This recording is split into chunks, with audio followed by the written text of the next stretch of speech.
Whoa, are you listening to this upscaled with PSSR at 4K 120 frames per second, recorded live from our PS5 Pros using the PS5 camera attachment? If you are, then you are as cool as we are because we both bought a PS5 Pro. Absolutely enlightened. Anyone below us is just a peon on the scale. They're just a bunch of pores, right? You know, who can't afford the best in technology. I bought a PS5 Pro and I just use it to prop up my other PS5 Pro as a stand. Yeah, people are complaining about, the vertical stand is an extra fee. Not a problem if you just buy two, Yeah, so folks, we're talking about PS5 Pro. It's been out for, November, December, January, about 3 months now. For about a quarter of a year. We might even be to the day of 3 months of when it came out, when we're recording.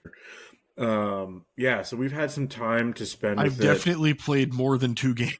That's fine. Again, but here's the thing. You've played probably one of the best examples of it. Yeah, probably one of the best handled PS5 Pro enhanced games. So that's one thing I wanted to just kind of talk about. Just share our experiences with the console so far. The positives, the negatives, the neutrals, and I'm going to be pretty blatant and obvious here. I don't really think I have any negatives of my experience with it. I mean, what is the worst negative it can be? It's a PS. Yeah, I mean, it's more like I want to talk about, do we think, the value proposition has been achieved at this point? Granted, it's still fairly new. Are the problems that other people have reported and that I'll bring up that I have experienced firsthand? I'm kind of going across all the full spectrum. I've played more in different varying examples of things than Matt has, and we'll talk about the specifics. But I've played a PS4 game.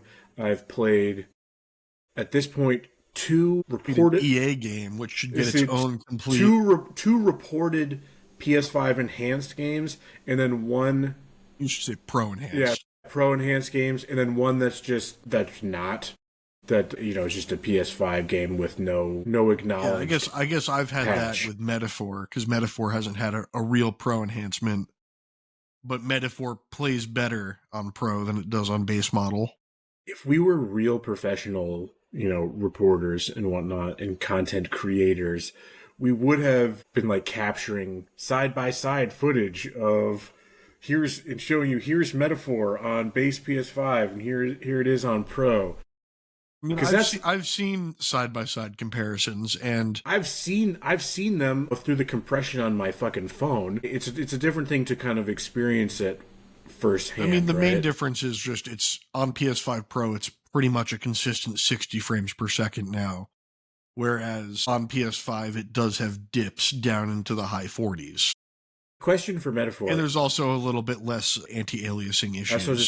I was just going to ask, is there any... I haven't noticed it nearly as bad as... Especially when I was watching it on Discord. Watching it on Discord was like, oh boy, look at the jagged lines. Yeah, that's by far not the... No, Discord is how everything actually appears. Unless you pay for Discord Nitro. If you're out there and paying attention, gift me Discord Nitro. I will be your kitten. Yeah, I will do the ooh-wooing for you if you pay for my Nitro Daddy. Yeah, so let's just kind of get into our various experiences, what has been the ups, downs, positives, negatives, whatsoever. I'll just start with my first game that I played on the Pro was Dragon Age, and it was Specify Veilguard. Do I have to? Yeah, dude, sure. There's other Dragon Age games out there that you could be playing on this. But not on PS5. I mean, I could play Inquisition, I guess. I could play Inquisition, and I did play a little bit of Inquisition on my base PS5, but that was another point I wanted to make. I can't even look at the side-by-sides myself because I sold my base PS5 to Matt's roommate, actually. Yep. Gave her a good deal. The funny part being that I still have my PS5. It's just it's hooked up to the shit TV in my bedroom now.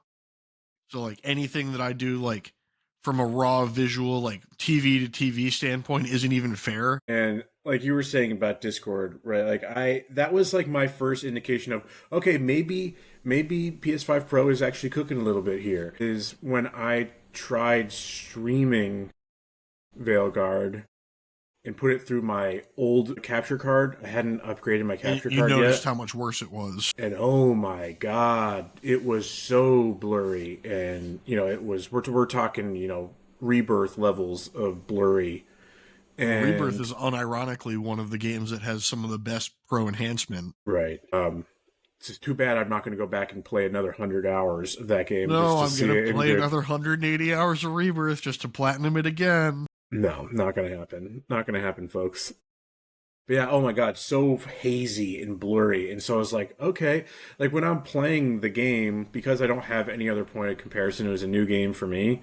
It was just like, yeah, this is, consistent frame rate. This looks good. But then when I put it on or through the capture card, it was just like, okay, maybe there is something here. And that was kind of like an interesting observation, right? It's like, if you're just kind of playing this, unless it's a game that's like a Sony first party that's got like 120 hertz support and variable refresh rate, and you've got the monitor or TV that can help. You're it's just like describing my time with Stellar Blade.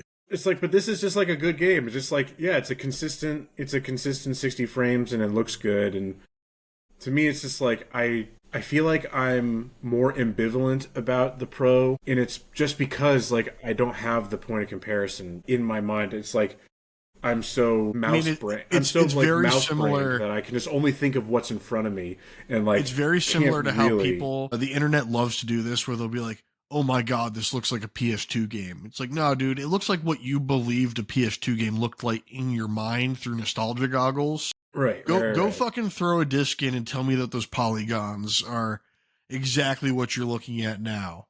Or it's like, oh my god, it looks like a PS3 game. It's like, no, it doesn't have a beige haze over it like all the PS3 era games did. So how has your experience been with, or how was it with Stellar Blade? Because you finished. I mean, Stellar Blade was fucking beautiful.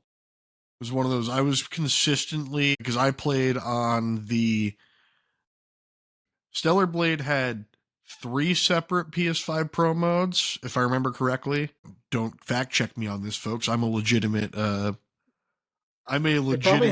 probably had some version of like a balanced mode. Because there's one that prioritizes visuals, one that prioritizes frame rate, and then one that was using PSSR upscaling, I think, for 120. But I prioritized the frame rate, and it was essentially, the way I would describe it would be old PS5 visual, like, standard quality. So, like, when you would set the standard to quality. But I was getting, like, 80 frames per second. And it was just buttery smooth the whole time. Because I've got the 120 hertz TV with the VRR and were they like the high dynamic range. Do you know if it was like unlocked, or is the frame rate unlocked in a situation like that, or yeah, do they have it different would bounce target between settings? 90 and like 78 were the numbers. Okay, but when you are getting that high, those stutters like that don't matter as much. Become less noticeable.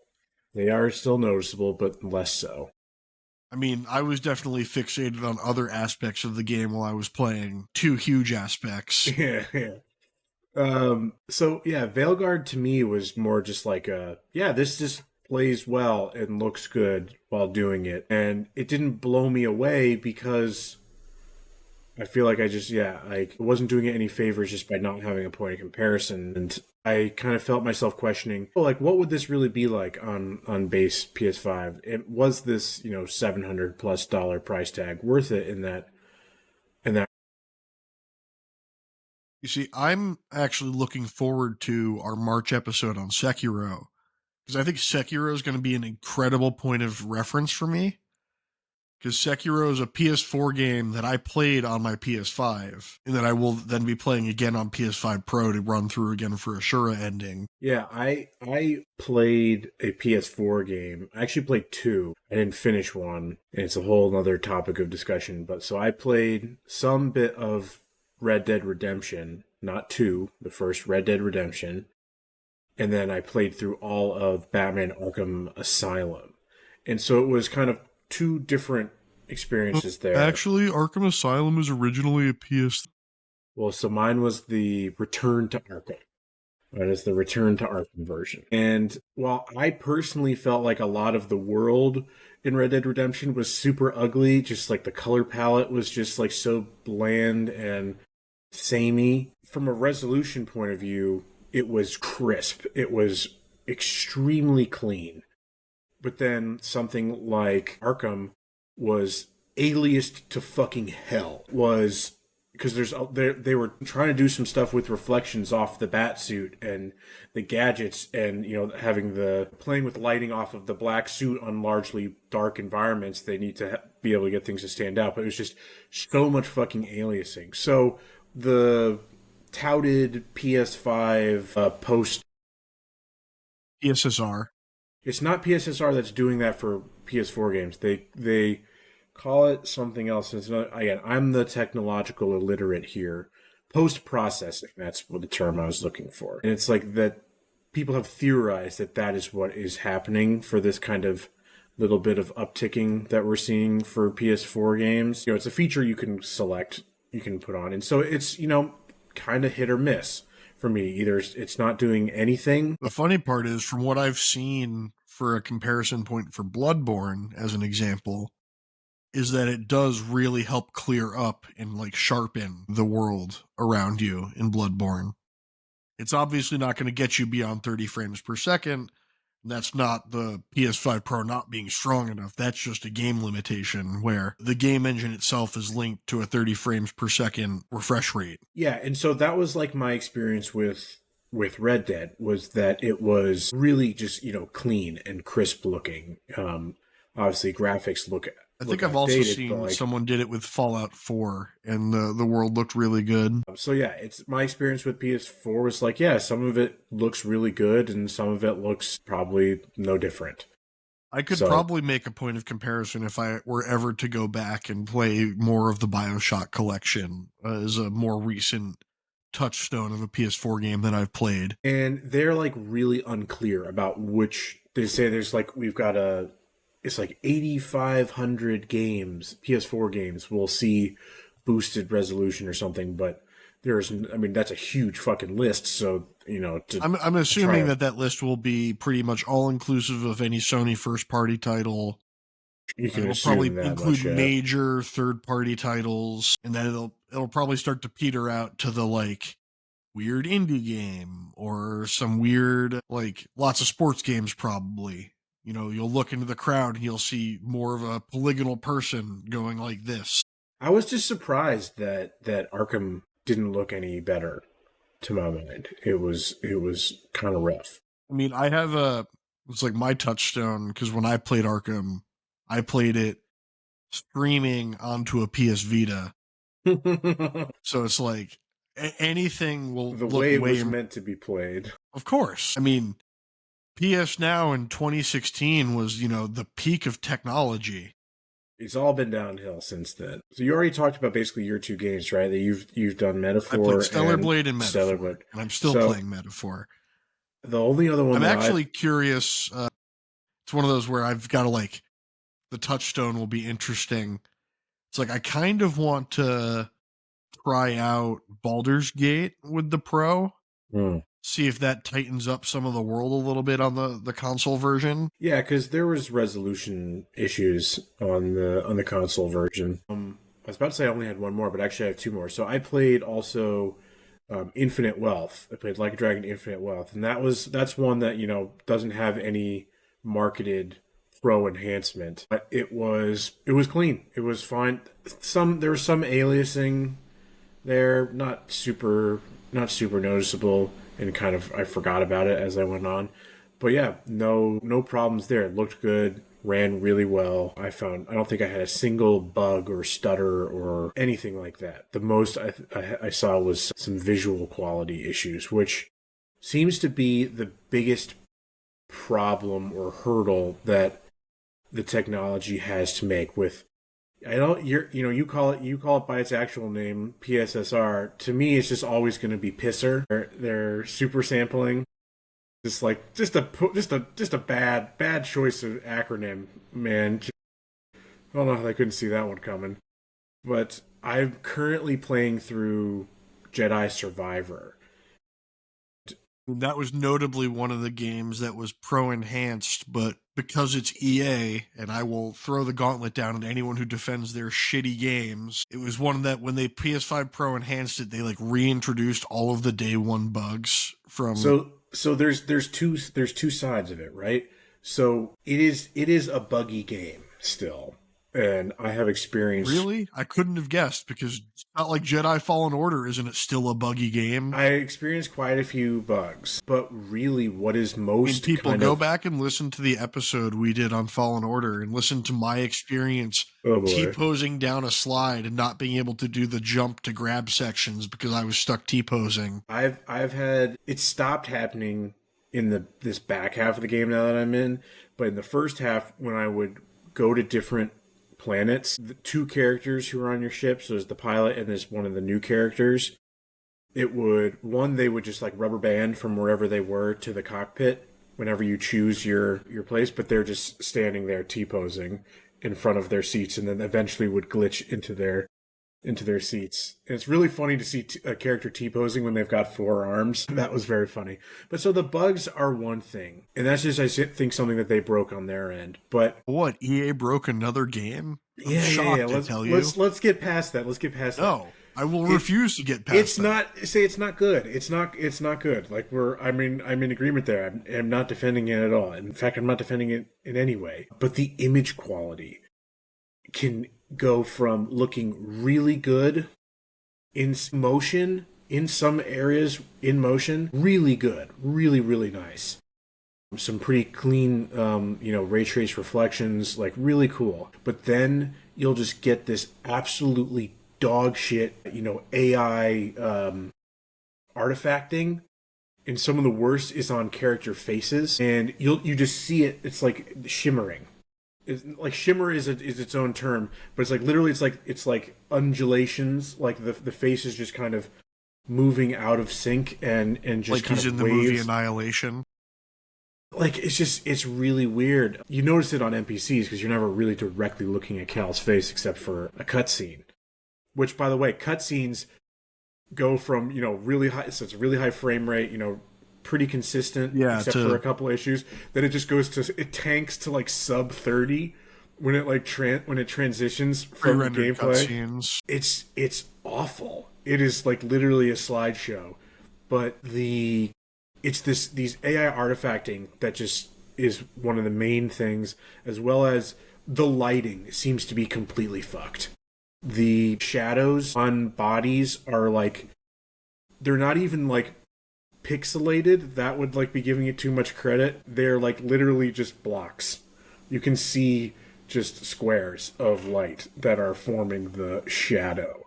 It's just completely messed up. And I think it all really comes back to the PSSR, the PSSR,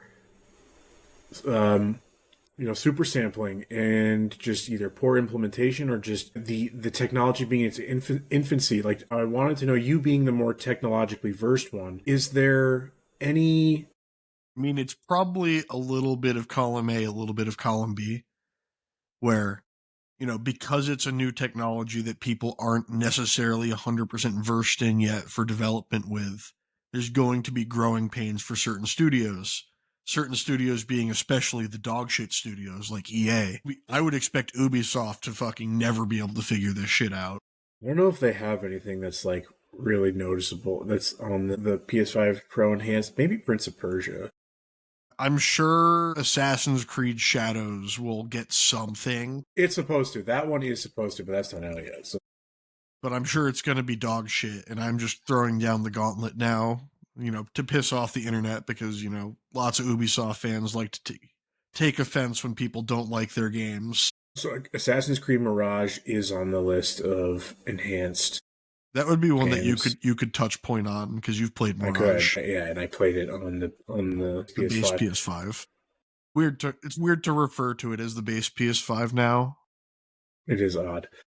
But I had seen some people talking about, like, it also takes... It's something also on the back end on Sony's bit that, like, that the AI needs training. That, like, they theorize is like why they put this out in the Pro is to make it so that it is smarter, that it is better when it comes out on the PS5 or the PS6, so that this is PS5 Pro. Yeah, so this is like, we're being the unpaid beta testers in a way. I mean, to an extent, that's always something that you're going to end up with, but you have to also that is the apparel of being the quote unquote early adopter, right? Yeah, but you also have to remember that like the PS6 has been in development for years. At this one of those next gen consoles, especially at this point, are already well under their way of development. We're looking at probably a 2027, 2028 release, which means as a company, you're probably working on it right at the cusp of when the PS5 launches, because you're pretty much always working roughly a generation ahead. And so that was, a real consideration for me of why I bought the Pro. It's like I could afford it at the time, and it was like that's a topic that should probably be discussed. Is it's one of those where the value of money for it is absolutely one of those where it's expensive. I almost did it more for like just thinking about the longevity and the health of my primary gaming system through which generation. I was like worried thinking about like what is this, which I take pretty good care of my consoles now. It especially isn't covered in I can't say I used to. Like, smoke. yeah, growing up, it was always near my dad, who was a cigar smoker. It's like my PS4 was just fucking disgusting. But so I keep them really clean. I probably should like break them down a little bit more frequently to really dust them out well. But I was, concerned, like, how would this hold up if we're, about halfway or a little bit more through the cycle? Will it last another so many years? So I was thinking, okay, I can afford it right now. We'll get some boosts the boosts in performance are kind of just extra. I'm just now it's minimally noticeable now. It'll be more noticeable over the next couple years when there's more development straight for it, when you have less PS4, PS5 developed games simultaneously. And then it'll be one of those where when the console generation shift happens to the PS6, because they'll obviously do similar to what they did before, where the PS5 will have coverage for a little bit. It'll be a better coverage with the Pro than it would be on a base. This generation has just been a mess, right? We're not the first ones to say anything like this, but just, to think that we're only kind of now getting the true kind of generation exclusives and during to make no excuses, but COVID really did break everything. Right. And their just game production schedule is just totally borked. And yeah, COVID has done it. The whole just, AAA gaming because I'm pretty positive environment that had COVID not happened, there would be a lot less PS4 support. It would have probably only been a year. Yeah, it's because supply chain shortage really fucked things up, and these are not want to release games new to such a small portion. Sure. Like the PS4 install base was just so huge. Like that's just leaving money on the table. Well, that's one of those always fun discussions. I know this is a PS5 Pro point, but it's like people get all mad. They're like, well, how come games get ported to Switch, but they don't get ported to Xbox? It's like, well, if a game goes to Switch and has a 10% attach rate, that's 14 million units. If a game goes to Xbox and has a 20% attach rate, that's only 6 million units. Yeah. So, we just touched briefly on the price. This thing is expensive, and this is not something that, with my time with the console now, I would say basically, unless you have the disposable income and are feeling extra spicy, basically, yeah, by all means, go and get it. I'm not going to police really anybody's a touch consumption. Point of, do you have a TV that would take advantage of it? Yeah. If you're playing on like a $400 4K TV, no.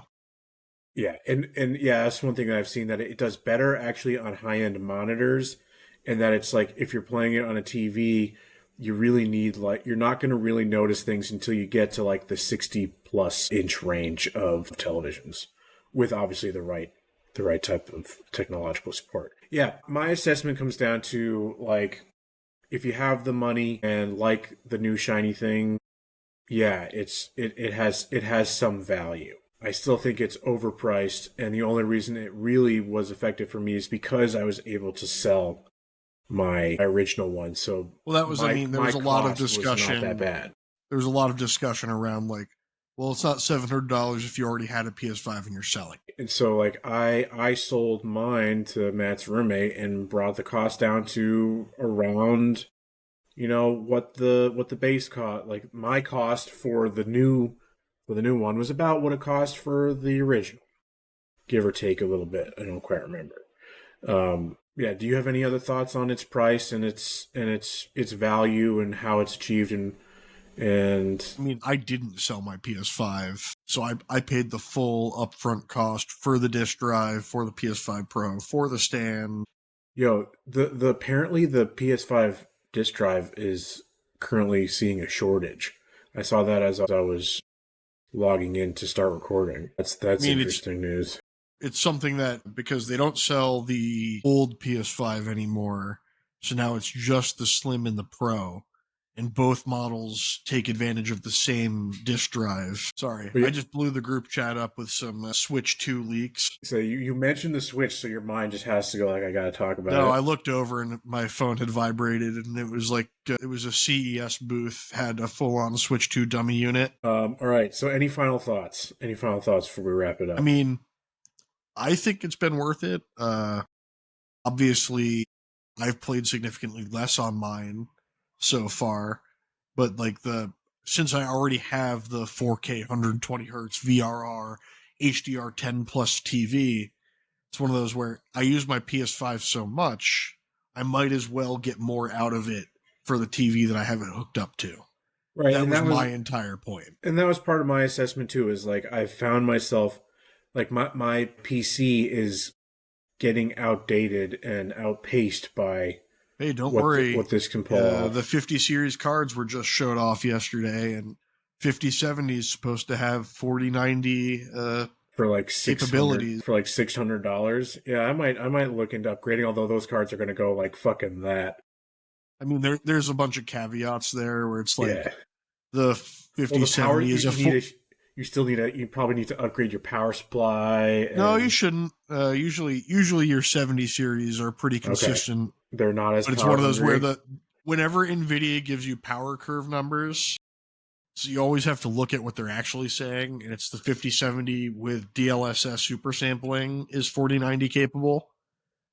Which, I mean, even if a 5070 is just a 4080 roughly, that's still a huge upgrade for at least where our computers are at. Yeah, mine's like a 3060 Ti, so like it's starting to get there. Still full, still works and still plays games well, but just the real test for my PS5 is going to be Switch 2.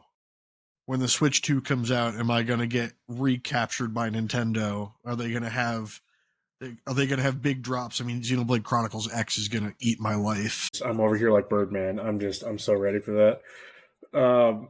We were talking about speaking of PS5 Pro, obviously they announced that they're doing the full new accessory refresh to go along with it, and I normally would have immediately jumped on the black plates, but I'll see if and they probably will, if the Switch 2 does a predominantly white with black accent. I probably won't. I'll just keep it that, because then everything on my media shelf here will match, because the real pain in the ass is the PS5 controller charger being white. If it's the only thing that's white and I can make everything else black, including if I were to get a new controller or whatever, that would piss me off so much to just have that one difference. So I'm basically planning everything else around that one piece. Apparently the Switch 2 is going to have some nice like orange and blue accents on it as one of the colors.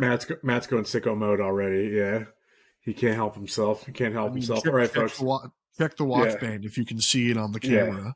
Yeah. All right, folks. But that's going to do it for us today. This has been another one of our little mini pods. I think we ran a little longer than you wanted, but that's just how it be. We're still learning and figuring these little discussions out, and this is fine. We cut 10 minutes off of what Andrew and I did on our last one, so improvement.